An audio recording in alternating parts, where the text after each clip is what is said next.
A Person of Color Affinity Jam took place in October of 2019 at GLACIER, the Great Lakes Area Contact Improvisation Enthusiasts Retreat. There was a simultaneous anti-racism discussion space for white people in another area of the retreat center. This video is a discussion between Vivek Patel, me, facilitator of the POC Jam, and Sasha Lasdon, one of the GLACIER organizers, exploring the ups and downs, the feelings, and the learning that came through this process. I'm interested then in creating some space for you to talk about what your experience was. I'm curious, you mentioned talking about your experience with Andrew and the support that you received from him, from all of his vast levels of experience in working with PARCON and creating people of color spaces and jams, which I'm guessing are related to your experiences in Toronto. Are you willing to use that as a diving board? Absolutely. Your experiences there. Yeah. Well, you know, it was a number of years ago at the Ontario Regional Contact Jam, which is our annual big jam that we love, which is the weekend of April 4th, I think, this weekend. I'm not sure. This year. I really should have these dates. And you remember? Okay. And and he submitted a proposal to teach and to host a Person of Color Jam. And when I first saw that that application come in, my eyes went wide. I was like, Person of Color Jam? What an idea! You know, like my family's from India. I was born here in Toronto, but my family's from India. Both my parents were born in India. And being one of the only Indian families in the neighborhood growing up, I experienced a lot of racism all the time. And so my identity as a person of color it's always with me, you know, wherever I am, whatever I'm doing. You know, when I would be walking home from school in grade 1 and grade 2, I would have teenagers driving by me, throwing things out of their car at me, yelling racial slurs at me, and people would drive by our house and throw eggs at our house and things like that. You know, it was never safe for me walking home alone.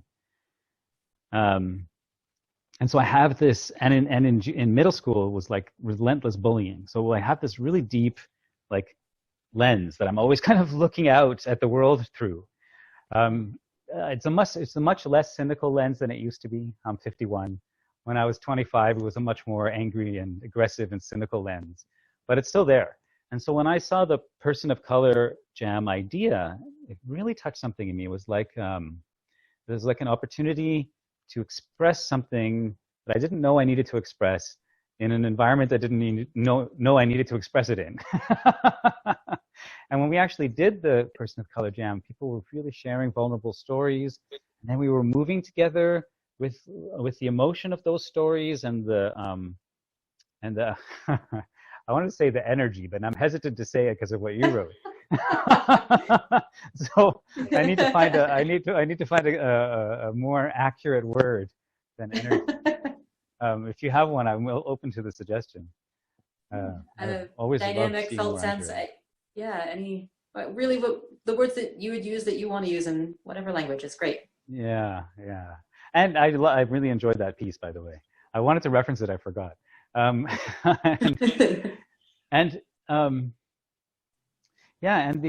then I've gone, and so every year since then we've done a Person of Color Jam, hosted by Andrew at the Ontario Regional Contact Jam, the ORCJ. And then maybe a year ago or something like that, Leslie Hayden, who is one of the presenters at the Consent in CI Symposium, she started running a monthly Person of Color Jam, which I have taught at a few times. And so the experience is really grown, you know, and Andrew's doing so much of that work in New York and getting invited to teach all around as well. So it really is a joy for me that the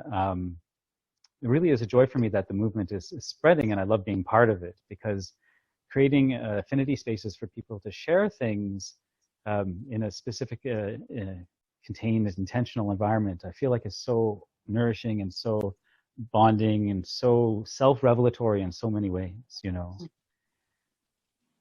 And so that's why when I wanted to attend GLACIER for a while, and this year I applied for the Diversity and Justice Scholarship. Is that what it was called? think I really like the name of it. Inclusion and Justice Scholarship Potential. Is that true? That's triggering my memory. Yeah, and I really I mean, I could tell how much thought was put into it just from the write-up of it. It wasn't just, here's a scholarship to apply to. Why do you think you deserve it? It wasn't that. There was like a lot of acknowledging and validating of the experience of marginalized people, of the intent of wanting to really create a like that sense of inclusion and belonging and access. You know, where there are maybe many visible and invisible obstacles to access that people in marginalized demographics have that other people just don't see, you know. And I certainly experienced that. And so I was really happy with the framing of it. And I really appreciate the work that went into that. And also, it made me feel inspired me to feel very welcome in making a suggestion. And that's why on my application form it said, is there anything we can do to help with your experience? And I said, I would love it if we could host a Person of Color Jam, and I would love the opportunity to facilitate it. And got back an enthusiastic yes, which I was really happy about. And it immediately made me happy and nervous at the same time. Because I've been to a whole lot of them, but I hadn't actually facilitated a Person of Color Jam yet, even though I've been to so many. And I've done so much teaching, whatever, but I hadn't done that. So immediately the nerves got to me, and the excitement. And it's a new community. I didn't really know anyone there. I mean, I actually ended up knowing more people than I thought I would. But yeah, but that was really, it was really exciting for me. And I'm curious about the experience that you and the committee had when you received that request. What was it? What was that like? And what was the process that led to me receiving that acceptance email? In terms of just the request itself? Yeah. Because I mean, I was asking for an addition to the schedule, and I think having to change things around, and taking the dance space, which is huge for just however few people who are going to be there. Like, there's quite a bit, I think, that had to be thought about. Yeah. Well, it's the committee's response overall was one of excitement. Like, what a good idea! How can we make this happen? And additionally, for me, on top of that, because I was coordinating the teaching team this past year, it gave me added responsibility to navigate and negotiate with the rest of the teaching team, because of the structure that I'd chosen for the teaching team this year, to find space for it, and to make sure that conversation was full and rich, and to make sure that if anybody on the teaching team wasn't on board, that they got on board. So I had some dual roles in it, which is part of having a small number of people doing work in a team, in multiple teams, and for the positive benefits and the downsides of that. Also knowing that our teaching team is created differently each year. We have different people doing it as a way of rotating responsibility and helping people move up in how they get to be organizers, and how, building skills so that there are more of us who know how to do all the things. So that is kind of underlies all of the structures and some of the values of how we create those structures. So when that request came, it was exciting, and in just the potential of it, and hearing it as a possibility, and being like, yes, we want to make this happen. Yeah. And the question of then, how? All right, so, okay. And that took some tinkering. And the rest of the teaching team was an enthusiastic yes. And making sure that the teachers who are already on the team, who are people of color, knew that they didn't have to take responsibility for it or have an addition to their teaching responsibilities, or that it didn't take away from the other work they were hoping to present. Right. Was also something that I thought about and was wanting to ensure. So making sure that all those conversations could happen, and that a response could get back to you in a timely manner. Right. that probably was the hardest part. Right. But the values of the group making the decisions were in alignment with the request, easily Wonderful. so. Yeah, I'm just reflecting, listening to you. It's really nice to hear that because, as a person of color who submitting a request like that, I had this sense of like, I think a large part of me knew that the request would likely be welcomed, and I also had this fear of like, oh, it's another person of color causing a stir again, wanting to take attention, take the time, play the race card. Do we have to deal with this? We just want to dance and enjoy ourselves. And I hear that kind of stuff, right? And I mean, we're all just dancing here. What's the problem? Why do you need this extra thing? You can dance anytime you want in any way you want. Contact is a free form. How does it impact people of color? And then part of me was like gearing up to start justifying and explaining, and which actually did end up happening quite a bit at the event, or a little bit at the event itself. It was really nice to hear that. I don't know, nice is the right word, but it touches me emotionally in some way that that didn't happen in the committee that was making the decisions. And I really appreciate that. Yeah, I'm also glad that's true as somebody who organizes it in the community to have enough people who have done enough work around race and acknowledging racism and working with it and recognizing it as a systemic problem, but also something that does show up in our dance communities, especially ones that are majority white, that we need to address it, and it's our responsibility to. Even if there's going to be pushback, and that if there is pushback, that it's our responsibility to deal with it, that it's white people's responsibility to deal with it, to be really clear about that. And so the other piece of the conversation that happened as your request came in, and as we tried to create ideas of how we could support it, was to create a space so that any white organizers who were there would be the buffers, would take that responsibility for having conversations with other white people around what's wrong with it, why is that behavior not acceptable in our space, why it goes counter to our values, what's the value underneath it of ensuring that there can be this space, why it's important, why it's valuable, and thus came the conversation around making sure that there was a concurrent place during that event for white people to have a conversation around whiteness and race within contact improvisation, so that anyone who wasn't on board could have a space to air that stuff out, talk about it with other white people taking the emotional labor for it. Right. And I think that is as important as carving out the space. I think the other important piece to speak to is that at GLACIER we do have one space that is the dance space. It's one room. It has the wooden floor and beautiful windows, and it's gorgeous. And other spaces, aside from, unless there's good weather and there's outside space, aren't as available for dancing with tile floors and an aging community with people who might be like, nah, I'm not going to dance on tile. Yeah. So creating another option was also structurally something that was good, because it wasn't that people were going to be choosing between many options for their day. And that's also different from how another festival or retreat space might create logistics to make this possible. Right. Yeah, I have to say that's one of the things that really that I really appreciated was having that discussion space for white people that would happen simultaneously to us being in the dance space, having the person of color. It was really talk jam. It was a talk jam, circle jam, and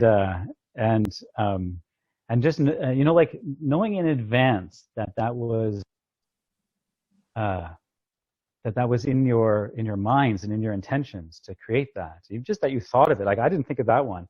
Just knowing that you came back to me with that added layer, I felt I felt so supported. I felt so like seen in the intentions that I was coming with, and that's really for someone who's like trying to be an ally. that's really something that had a profound effect on me. So I really appreciate the insight for that. And I would really love, I learned from it, and I would really love more people to, when they do work in inclusion and diversity and anti-oppression work, to really think about creating both of those spaces. It's really powerful, and I appreciated it. I know that for, I don't think it was before I got my concussion, so it was like, maybe a year and a half ago. So like two and a half years ago, for about a year, I ran a weekly men's circle jam here in Toronto, where we would get together and talk about consent issues and boundary issues and gender assumptions and things like that. And that was really a powerful thing, and I really appreciate that we did that for a while. And so that space, knowing that space was going to happen, so you know, like when I got to GLACIER and I was at the event, people were naturally asking me about it, you know, and once they heard about it, I don't think everybody knew about it at first. But I was talking about it because I like to talk, and so people were asking me all sorts of interesting things. Why do you think you need such a space, and what does it mean to be a person of color? I have color too. Look, my skin isn't actually white; it's got a color to it. And and I had lots of interesting things, and you know, a lot of the comments and questions I received were so good-natured and really genuinely inquiring. That it was really very easy for me to engage around those things. Pleasurable, even, to engage. Wow. Yeah, well, if somebody's listening, it's pleasurable for me, you know. But if somebody is asking that question to confirm what they already want to believe, then it's just one of those conversations can wipe me out for a week, you know. And it's a very different experience. And I think I have some level of attunement to that, and the majority of the interactions I had were really connecting, I felt, and sincere. Good. And I really appreciated how we kind of chose to introduce the Person of Color Jam. I was invited to sit in on the teachers' meeting where we were planning the introduction for the next day, which I also appreciated being involved like that. And we talked about, I can't remember the exact structure that we had. Did I start first? I can't remember. The specifics don't matter as much, I imagine. But what did end up happening was when I went in there and I talked about the Person of Color Jam, I talked about why I wanted to host it and why I feel they're important. I talked about Andrew, and I read a statement from Andrew, and acknowledged him initiating these and his support. And a lot of people around kind of were saying things like that they really appreciated it and they valued that we were doing this. And I was feeling a real sense of support, and I think you spoke up, and a couple of other people, other organizers also spoke up and shared their experience and their perspective on it as well, and also talked about the white discussion space that was going to happen. And then this one thing happened, which was one of the things that affected me the most out of the whole experience, which is very interesting to me because it was just one small moment. But something about it stuck in my head, you know. So after I had kind of shared all that stuff, and a few more reflections came in, there was this one white male person who I actually ended up, like, I imagine, coincidence, sitting right next to me. And his comment was, so does that mean us regular old white folks aren't allowed to attend? And I remember that moment, you know, hearing those words. Part of me was like, the word that really caught me was regular. That's what really hit me. That white is regular, and the regular people aren't allowed in. And it was like a spike going in there at that moment. And I had probably 10 different responses go through my head.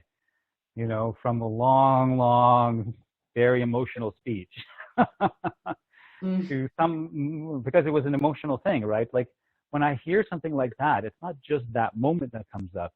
My history, it's my understanding of the context. And hopefully, you know, like my own ally work allows me to have some compassion for whatever this person was experiencing also, which helps temper my responses now. So he said, does that mean us regular old white people aren't allowed to attend? And I just turned and I went, correct. And that was my only answer. I was like, I can't say more than that. And I think at that point you jumped in and started explaining what was going to happen and what was the other space for, and that's why we're having this other space, and we really hope that you're going to attend it so that we can really dig into these issues and topics, which I really appreciated you taking that at that moment. So I did not have the capacity. So that was, I felt like the way that played out was really lovely, and then that moment with that person was kind of challenging for me. Yeah, and I'm going to tell the second part of that story after I talk a little bit about what happened at the actual jam, because I want to tell it in sequence. In sequence, yeah, because I feel like it'll have more impact. May I offer an observation of my experience? Because I'm in that memory with you, and I remember that moment. Yeah. And I was sitting a few people away from you, and he was sitting next to you, and I remember him asking just that question. And I observed you. I could see that cascade happening. Because I've experienced the same kind of cascade. Right. Around questions around queerness or gender or whatever, all those things. And I wanted to make sure that you didn't bear the responsibility for answering his question. I wanted to kind of pull his attention and make sure that you had a buffer. And I'm glad that my action served in that way. And I wanted to make sure that he clearly was a person who I wanted to have attend the conversation around whiteness and racism in contact spaces, because it was valuable. And so I observed that experience and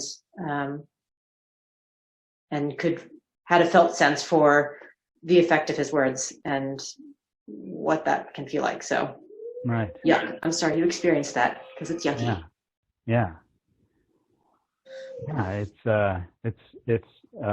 It's kind of a double-edged thing, right? One side of it is sharp and painful and yucky. The other side of it is very educational, and helping me like with keeping my understanding and my context of the mindset, the mindset that we're working with in a lot of ways. So then the jam actually happened. So then we actually had a class, and right after the class, almost everybody filed out, and there were 4 of us left in the room, which I would just love the intimacy of that. We weren't in the center. We kind of went off to the side, and we sat down by the side, because I wanted to talk for about 20 minutes before we start to move. And I had a plan in mind. I had sort of a sequence of the questions I wanted to ask and things I wanted to talk to. I held the plan very loosely because I knew that they were going to be, that we were going to co-create this whole space and journey together, the group of us. And when I sat down, I was so nervous. I was like, I really want to do this justice, really want to create a space where people feel safe to express themselves vulnerably. And I want people to feel like the container is well held. And I had all this stuff. And so I sat down, and the very first thing I did was I said, "Hi, everybody, I'm Vivek, and I'm very nervous. I really want to help create a container where everyone feels safe and feels well held." So I just said that right off the bat. And I said, Andrew's been doing this for a while, and I really admire the work that he does, and I really want to do this justice, and I would love all of you to assist me in that, and we can all do this together. And then just saying that, I felt everybody relax. It was really a lovely moment. And people were like, "We're on your side, Vivek. We're with you." And that was like good. And then, we started with introductions. And I started first, and I talked about my history and kind of the stuff I've shared here. I went into a little more detail about the bullying and the racism and stuff. And I was shaking by the end of the time I finished sharing it with them, you know.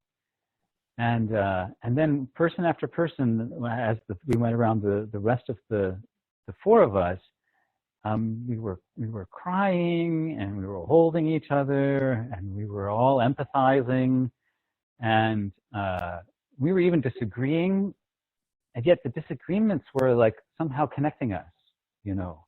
Because even when we disagreed, there was this umbrella of understanding of why we were there. And then the disagreements were in finer points of it, and so we were able to kind of really recognize each other's experience. And what one person said really resonated with another person, and then they would share something from their life, or what it's like, their experience of being in the largely white culture in North American contact scene, and I don't know so much about other places, but that's where my experience is.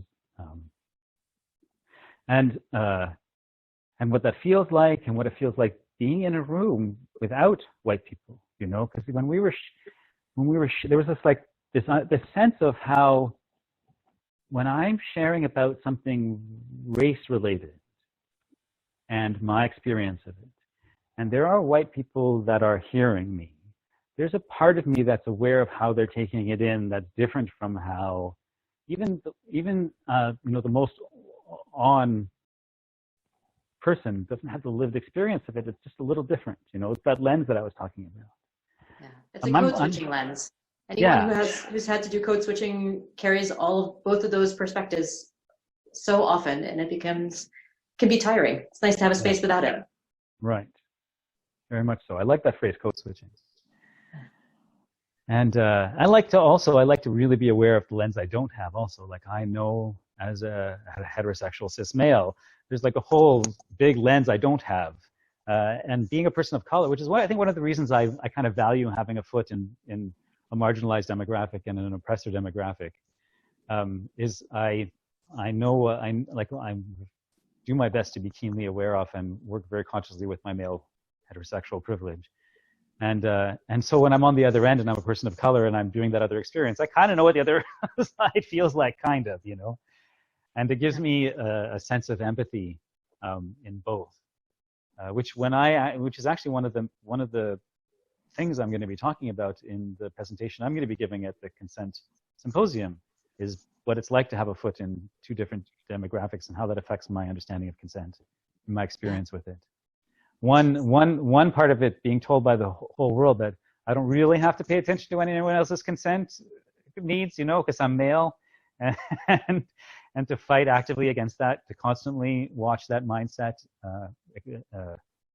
reflected everywhere, and to see it everywhere, and to see the benefit I receive from it, and then to actively dismantle it, it's a powerful, beautiful process. Yeah. And so that's why I really love doing this work in all the different spheres that I'm involved in. So then at some point during the jam, we're talking and we're in this deep, deep emotional connected state, right? Like so much vulnerability and pain coming out. and then all of a sudden, in the middle of that, without knocking, without asking if you could come in, this same person from earlier that asked that question just walked right into the jam space, walked right up to us, didn't look at us, didn't ask us if it was okay, grabbed his sweater, and then walked out of the room without acknowledging us. And we all just stopped, and it was like this, we were watching, it was like, and then back out the door.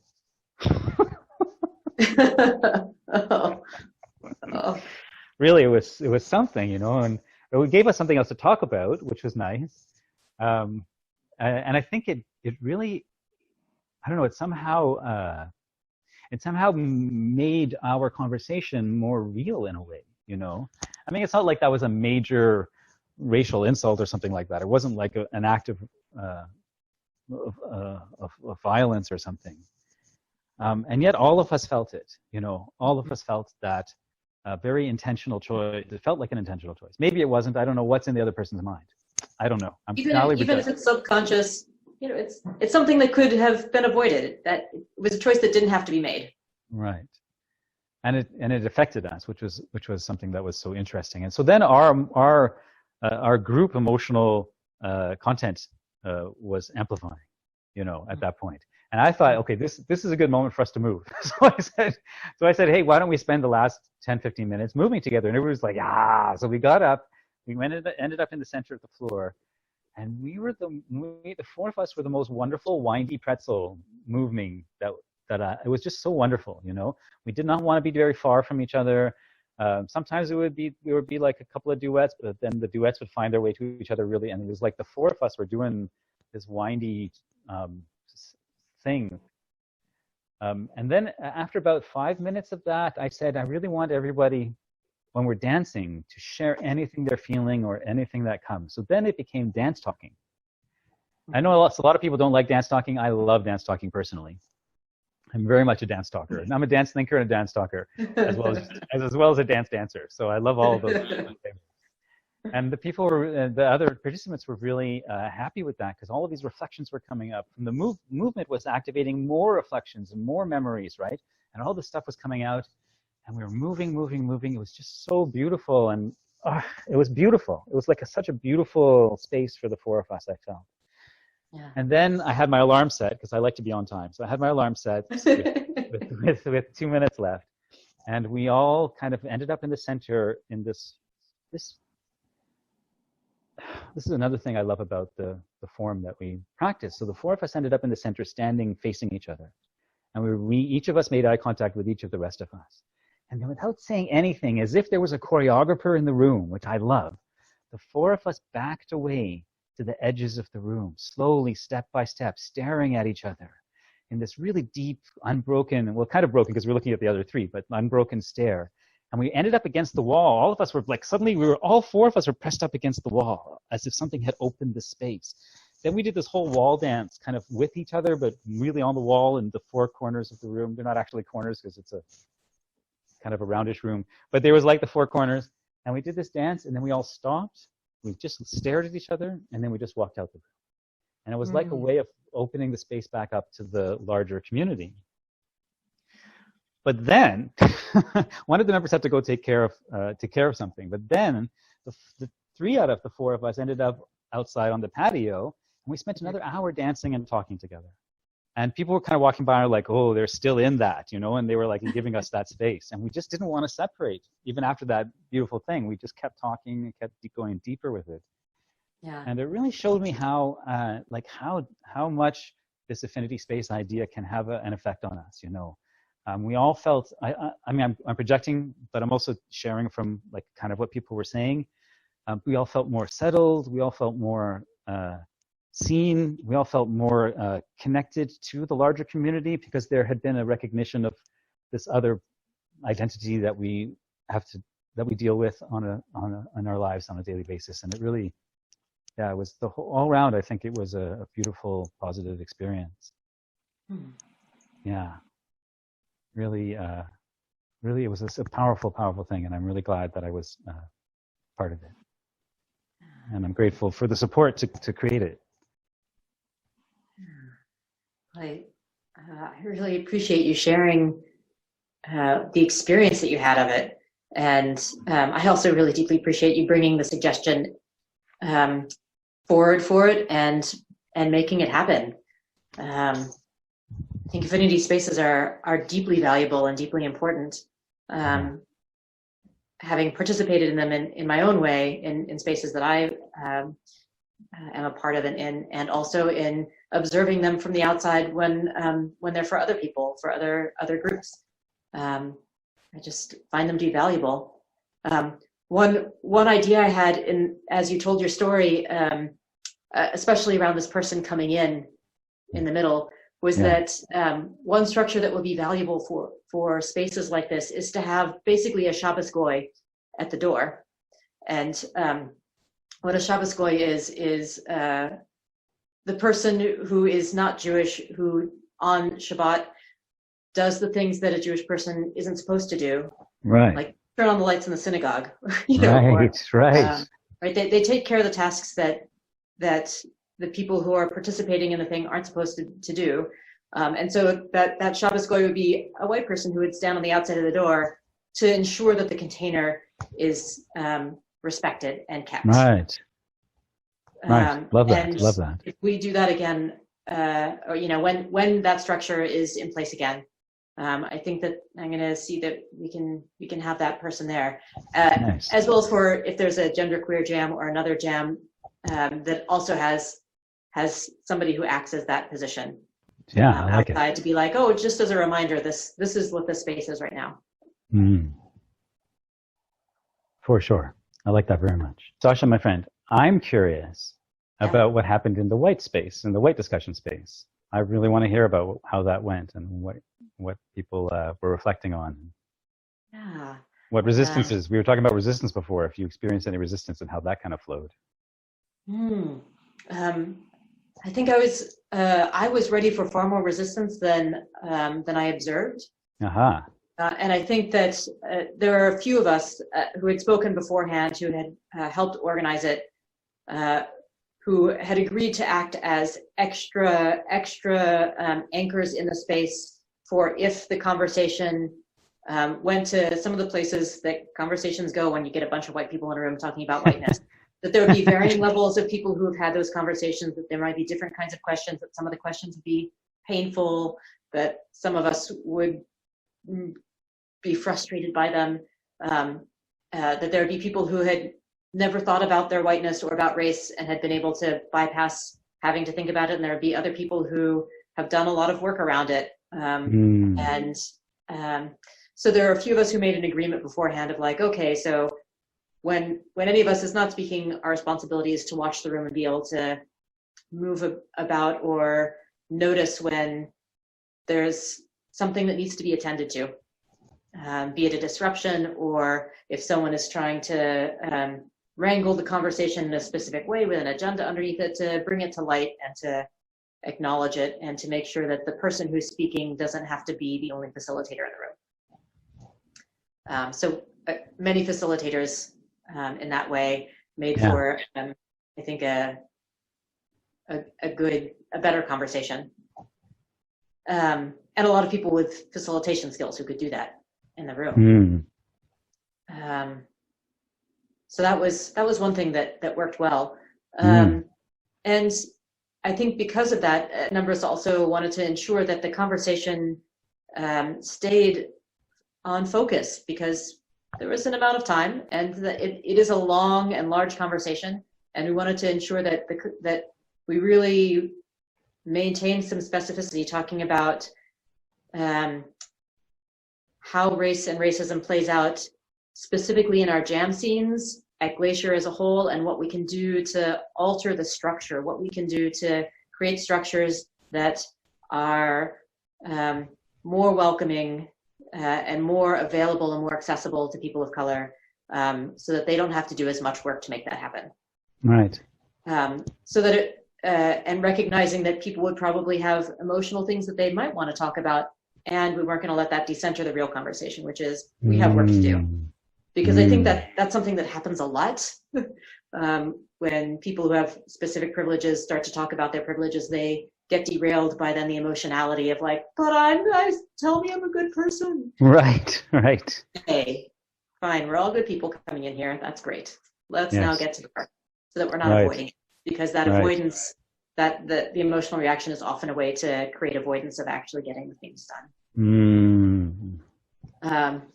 So we didn't want that to happen. Yeah. And so in our conversation earlier about resistance, I wanted to be aware, I think a number of us wanted to be aware that that could happen, and we weren't going to allow it to derail the importance of the conversation. That we really want to focus on what can we do to create structural changes, and how can we attend to them and take responsibility for them. Yeah. And that, I think, also helped people engage, to take it away from those personal feelings, right? And acknowledging that we might have some uncomfortable moments. So somebody at the beginning, I think a couple of people did speak to that and made sure to speak it into the room, that you may have some uncomfortable feelings talking about this, especially if it's not something you've talked about a lot before, or if you're confronting pieces of yourself that are hard to confront or feel difficult or like a challenge that you haven't faced before. Right. So notice yourself somatically. We are in a somatic space. We are movers. Right. Notice it and recognize that it's a real piece of something that happens. You're not alone in it. You might feel shame. You might feel all of those pieces, and you're still here to do the work. I really appreciated that there are some voices who spoke to that, and that could be spoken to as the ground laying and foundational piece of the conversation. Yeah, for sure. I think it helps people kind of lessen the feeling of shame as they look at themselves, because shame always makes it harder for us to look at ourselves honestly. You know. Yeah, right. And to allow the paradox of racism is a shameful thing. It's enacted violence and harm in our world, and we are a part of that system. Mm-hmm. And when we experience shame, we also can have some resilience in the face of it, and let's deal with that and not let it derail us continuing to work to dismantle racism. Right. I think all those pieces need to be in place. Yeah. And so people had a lot of really good questions and conversations around what are those structures and what do they look like, how do they play out, and how do we play them out? How does the way we make rules, or what is it like to walk into a space when everyone looks like you in a specific way, or you're in a majority situation with a particular set of identities, and why is it important to have affinity spaces? Why is it important to make sure that that we support these spaces and make not just space for them, but resources for them? The resource of time, the resource of money, the resource of a dance space, the resources that are needed to make these spaces happen. What's valuable in that? How do we benefit from it? I mean, it's not necessary that white people benefit from people of color affinity jams, and that there is benefit that we gain from those spaces, from our friends and beloveds and companions in this form, to have the experience of it. I kind of didn't understand the last bit that you said about benefit, Sasha. Can you explain that again? That affinity spaces are beneficial, and that it's not necessary that people of color spaces benefit white people in the equation of it all, and it does benefit white people.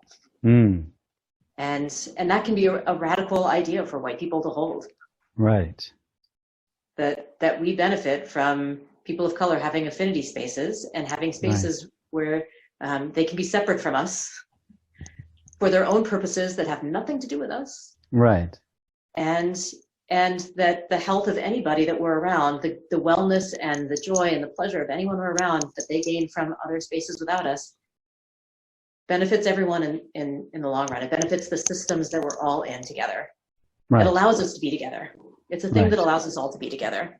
And if we want to be together and have inclusion and be with these people that, whatever group of people we're talking about, then ensuring those spaces is part of the equation that has to happen, because we live in an unequal world. Yeah. And that's what a lot of the focus of the conversations ended up being about the nuances of that and realities of it. And I was pleasantly surprised that we were able to maintain the focus in that realm, that there's so much in just that to get to talk about, that a large part of the conversation revolves around that. And every once in a while, someone would be like, oh yeah, I feel those feelings. Okay, I'm feeling that come up. And that would be enough to state that loud. Right. Yeah, sometimes just that experience of feeling heard and seen makes such a difference. Yeah. Yeah. The other structure that we used is that we kind of laid that groundwork, and then we broke up into smaller groups so people could have groups of 3. I think there might have been one group of 4, to be able to discuss the feeling pieces of it, to help dissipate it before we came back to the larger conversation. And I think that that's also a structure that can work really well whenever important and difficult conversations are present.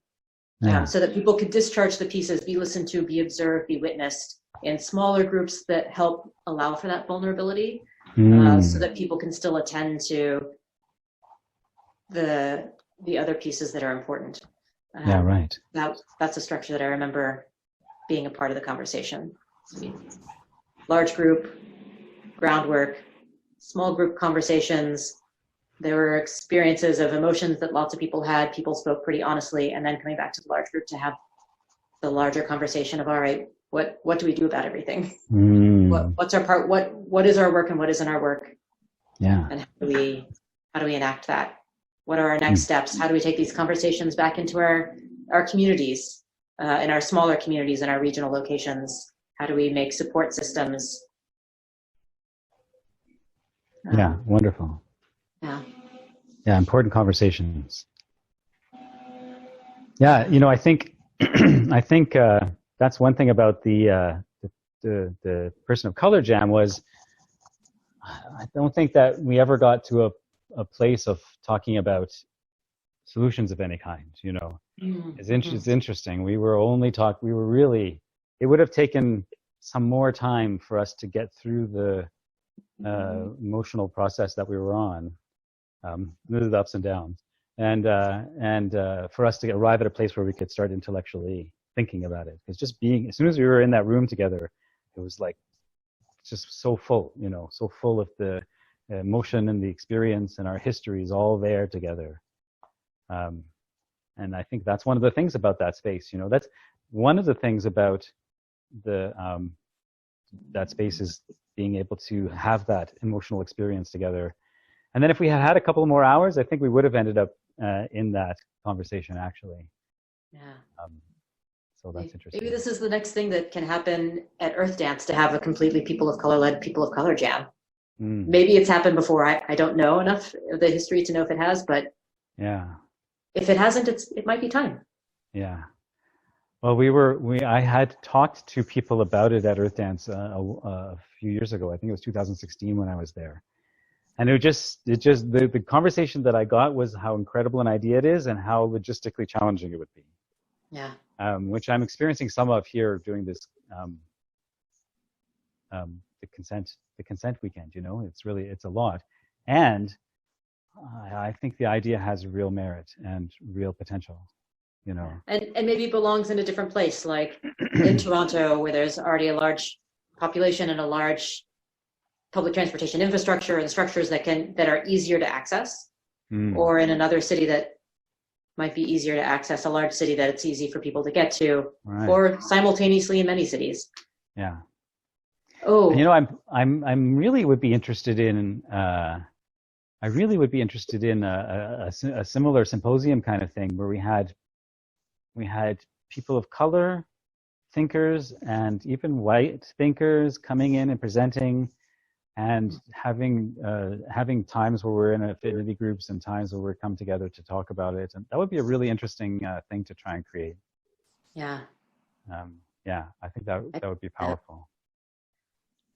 The other memory that I had that I want to share about the white person affinity space conversation around race and racism in CI and GLACIER and our home dance spaces is that when we closed, we also had a conversation of what are appropriate ways to behave and act as we exit the space, as we relate to people who are in the People of Color Jam, or who maybe chose to not be in anything. And so we did have that conversation of ensuring that that none of us were going to go up to anybody who either wasn't in that conversation or space and unload on them, or force a conversation or ask a conversation of, so tell me everything that happened, that to not colonize the space, basically, to allow, if there are going to be conversations about the People of Color Jam, that it be led by the people who are in it, if they wanted to share or not. So that, I think, is also one of those important reminders that was encouraged during the conversation, at the end of the conversation in the white people affinity space. And I felt a lot of sensitivity from people after that. I really did. When the three of us, people of color, that were dancing at the end outside, and people were kind of walking by giving us a wide berth, I think that if that had happened before the person of color in the white space happened, I would have felt I would have been like projecting in my head, what are they thinking? Blah, blah, blah. But I really wasn't. I thought I just had this feeling like everybody accepts that that the three of us need to do this. I really had that feeling, you know. I'm reflecting on it now, and I didn't feel. I could actually feel as they were walking by, it wasn't what are they doing, but it's like, oh, they're in their process still. I respect that. And I really felt that, and I appreciated that. I haven't always felt that in those kind of spaces, so it felt really good. I really appreciated how conscious people were trying to be, and it made, I think it helped our transition into the larger space again as well, actually. So I appreciate knowing that that was a consciously expressed part of the interaction that y'all had. Yeah, felt important to share that. Yeah, for sure. Both in the space itself and to let you know about it. Yeah, thank you. Yeah, and you know, I think one of the things about having having an event like this and having an experience like that is the conversations that continue. I'm really glad you and I are having this conversation about this, because I really think that the continuing, deepening, evolving, broadening conversation is so important, you know, because we can't figure it all out, and we can't even figure out what there is to figure out, all of it, you know, and that's why evolving and updating and thinking together, I think is so valuable in community. And so I'm grateful. I'm grateful for the impetus. And I'm grateful that we're continuing this conversation. Yeah, I share the appreciation for that really deeply, and I'm really glad that it's a part of that it's an ongoing conversation. I'm sad that it needs to be, but it is the reality of the world, and and because of that, I'm in. So I'm glad to be having this specific conversation with you, to get to hear the reflections and to create a space this many months after GLACIER, which is 5 months. We're 4 months out. Wow. That was mid-October, and we're in mid-January. Right. 4 months out. And to help ensure that the conversation keeps going and that the changes that we talk about making actually get made then. Yeah. I think that's the other piece of it, is continuing to I don't know if like move forward seems like such a linear direction, and these things don't necessarily move in a linear direction, but to move outward, continue to expand. How are you doing? I'm good. Awesome. Oh, all right. Well, thank you so much for this. It's really rich. I'm so glad to be in these conversations with you. Same. I really needed it, actually. Yeah. It's been really good for me, too. Good. Excellent.